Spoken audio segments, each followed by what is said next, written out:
नमस्कार दोस्तों, आपका स्वागत है। दोस्तों, एक बार नारद जी भगवान श्री हरि विष्णु से मिलने के लिए क्षीर सागर पर पहुंचे और माता लक्ष्मी तथा भगवान विष्णु को प्रणाम करके पूछने लगे, हे प्रभु, ये पतिव्रता स्त्री कौन होती तथा कौन सी स्त्री अपतिव्रता होती है? कौन से कार्य करने से पतिव्रता स्त्री का पतिव्रता धर्म नष्ट हो जाता है? मैं इस विषय पर जानना चाहता हूं। कृपया आप मेरी द्विधा को दूर करें।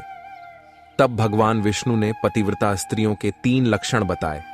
जिस भी नारी के अंदर ये 3 लक्षण होते हैं, उस स्त्री का वंश शुद्ध होता है, उसके घर पर लक्ष्मी निवास करती, उस नारी के पति के साथ ही पिता के भी, इन दोनों कुल के लोगों को स्वर्ग की प्राप्ति होती है। जो स्त्रियां पतिव्रता होती है, वह मृत्यु के पश्चात विष्णु लोक को प्राप्त कर। पतिव्रता स्त्री की महानता का वर्णन करते हुए भगवान विष्णु ने एक अत्यंत पवित्र कथा सुनाई है।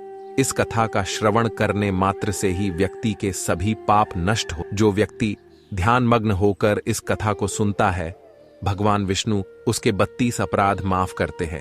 इसीलिए प्रत्येक मनुष्य को इस कथा को ध्यान से सुन। शुरू करने से पहले आप सभी से विनती है कि आप कमेंट में जय श्री हरि विष्णु जरूर लिखें। साथ ही इस वीडियो को लाइक करें और चैनल को सब्सक्राइब जरूर करें ताकि आपको ऐसी ही आध्यात्मिक जानकारी। दोस्तों, प्राचीन काल की बात है। मध्य देश में एक अत्यंत शोभायमान नगरी थी। उसमें एक पतिव्रता ब्राह्मणी रहती थी। उसका नाम था शैब्या। का पति पिछले जन्म के पाप कर्मों के कारण इस जन्म में कोढ़ी हो गया था, अर्थात उसे कोढ़ का रोग हो गया था। उसके शरीर में बहुत सारे जख्म हुए थे जिनसे सदा ही पस निकल। अपने पति की ऐसी दुर्गति देखकर भी शैब्या ने अपने पति का साथ नहीं छोड़ा और निर्मल भाव से वह अपने पति की सदा सी। पति के मन में जो जो इच्छा होती, उसे वह नारी अपनी शक्ति के अनुसार अवश्य ही पूर्ण करने का प्रयास करती थी। शैब्या प्रतिदिन देव पूजा की तरह ही अपने पति की पूजा करती थी और अपने मन की सभी इच्छाओं का त्याग करके अपने पति के प्रति विशेष स्नेह रखती थी। फिर एक दिन शैब्या के पति को रास्ते से जाती हुई एक अत्यंत सुंदर वेश्या दिखाई दी। उस सुंदर वेश्या को देखकर उसका पति काम वासना से भर गया और उस वेश्या पर मोहित हो गया। उस वेश्या के सुंदर रूप ने उस ब्राह्मण को पूरी तरह से अपने वश में कर लिया। उसके रूप को देखते ही वह आहें भरने लगा, लंबी लंबी सांसें खींचने लगा और जब वह वेश्या उसकी नजरों से दूर चली गई तो वह बहुत अपने पति की आवाज सुनकर वह पतिव्रता तुरंत दौड़ डहती हुई घर से बाहर आ गई और अपने पति से पूछने लगी, हे नाथ, आप इतने उदास क्यों हो गए? आपने लंबी लंबी सांसें कैसे खींची? आपको जो भी कष्ट है मुझे बताइए, जो भी कार्य हो आप मुझे बताइए, वह मैं पूर्ण करने का प्रयास अवश्य करूंगी। हे प्राणनाथ, एकमात्र आप ही मेरे गुरु हैं, प्रियतम है। पत्नी के इस प्रकार से पूछने पर, हे प्रिय, मुझे जो चाहिए वह तुम नहीं दे सकती। तुम ही क्या, कोई भी मुझे नहीं दे सकता, इसीलिए उस पर व्यर्थ बात है, इसीलिए तुम रहने दो। फिर वह पतिव्रता बोली, हे नाथ, मुझे विश्वास है कि मैं आपके कार्य को अवश्य सिद्ध कर सकती हूं। आप केवल मुझे आज्ञा करें, मैं अपनी पूरी शक्ति लगाकर उस काम को पूरा करूंगी। उस कार्य को पूर्ण करने के लिए जो भी उपाय हो मैं करूंगी। अगर मैं आपके इस कार्य को पूरा कर सकी तो इस लोक में और परलोक में होगा। फिर शैब्या के कोढ़ी पति ने कहा, हे प्रिय, ठीक है, बताता हूं। अभी अभी इस रास्ते से एक अत्यंत सुंदर वेश्या जा रही थी। उसका शरीर अत्यंत सुंदर और मनमोहक था, जिसे देखकर मेरा हृदय कांप गया है। यदि तुम ऐसा कोई उपाय करो जिससे वह सुंदर वेश्या मुझे प्राप्त हो जाए तो मेरा जन्म सफल हो जाएगा। हे देवी, तुम उससे मेरा मिलन करवाकर मेरी कामना। पति के द्वारा ऐसा कहने पर वह शैब्या अत्यंत दुखी हुई और बोली, हे नाथ, आप धैर्य रखिए, मैं आपके इस कार्य को अवश्य सिद्ध करूंगी और उस वेश्या से आऊंगी।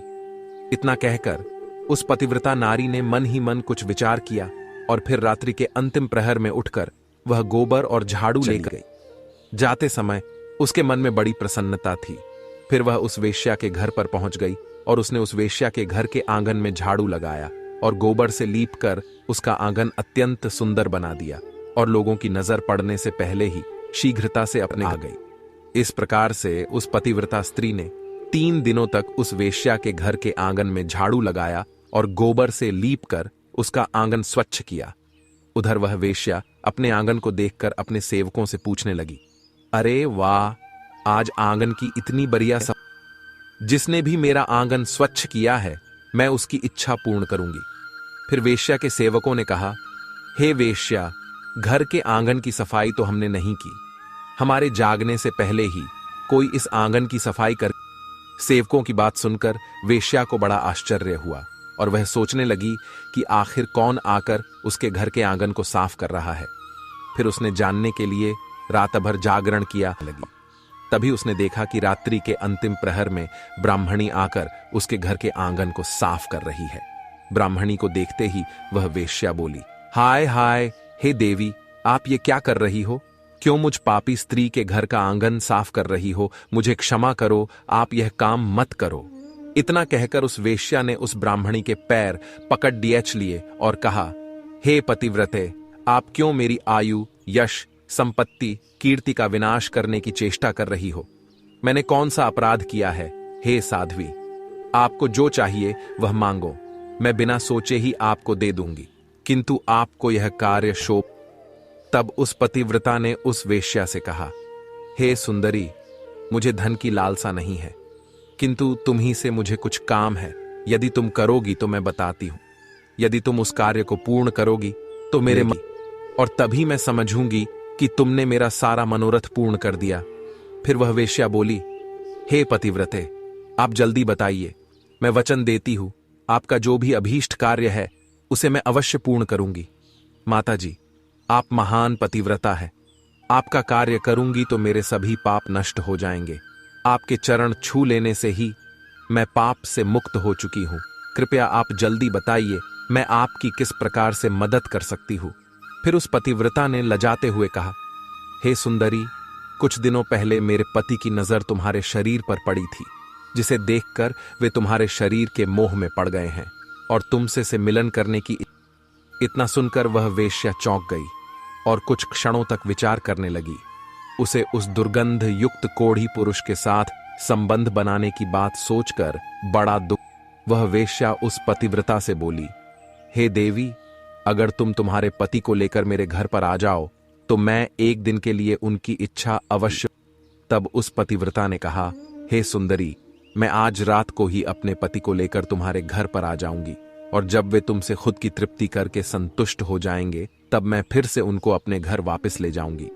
तब वेश्या बोली, हे पतिव्रते, तुम शीघ्र ही अपने घर पर चली जाओ ताकि कोई तुम्हें यहां पर ना देखे, और आधी रात को अपने पति को लेकर यहां पर चली आओ, मैं तुम्हारी इच्छा अवश्य। फिर वह पतिव्रता नारी अपने घर पर चली गई और उसने अपने पति को सारी बात बता दी कि वह आज रात को उसे उस वेश्या के घर पर ले जाएगी। फिर वह कोढ़ी अपनी पत्नी से बोला, हे प्रिय, मैं उसके घर पर कैसे जाऊंगा? मुझसे तो चला नहीं जाता, फिर किस प्रकार से यह कार्य पूरा? तब पतिव्रता बोली, हे प्राणनाथ, आप चिंता ना करें, मैं आपको अपनी पीठ पर बिठाकर लेकर जाऊंगी और जब आपका कार्य पूर्ण हो जाएगा तब आपको वापस ले आऊंगी। इतना सुनकर वह ब्राह्मण बहुत खुश हुआ और अपनी पत्नी से बोला, हे कल्याणी, तुम एक महान नारी हो, तुमसे मैं अति प्रसन्न हूं, तुम्हारे कारण मेरा कार्य पूर्ण हो जाएगा। तुमने आज जो काम अपने पति के लिए किया है, ऐसा काम संसार की कोई नारी नहीं। हे देवी, तुम धन्य हो। फिर रात हो गई और वह पतिव्रता ब्राह्मणी अपने पति को पीठ पर बिठाकर लेकर जाने लगी।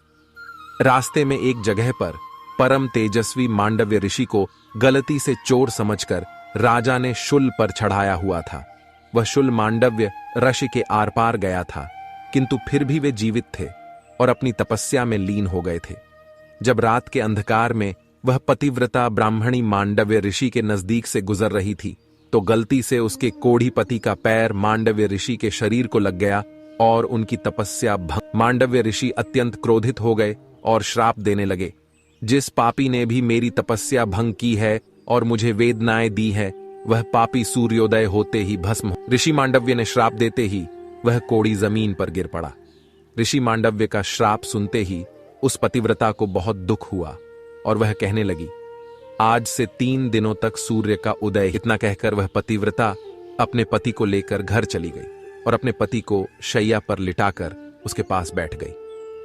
पतिव्रता की वाणी में इतनी शक्ति होती है कि वह जो भी कहती है वह सत्य हो जाता है और पतिव्रता के कहने पर साक्षात सूर्यदेव को भी उसकी इच्छा का पालन करना पड़ा, क्योंकि स्वयं भगवान विष्णु ने ही पतिव्रता स्त्रियों को यह वरदान दिया है कि वे जो बोलेगी वह अवश्य ही सिद्ध हो जाएगा।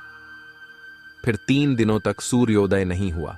सारा संसार अंधकार में चला गया और तीनों लोकों में इसकी खबर यह दृश्य देखकर सभी देवता ब्रह्मा जी के पास गए और सूर्य के उदय न होने का कारण पूछने लगे।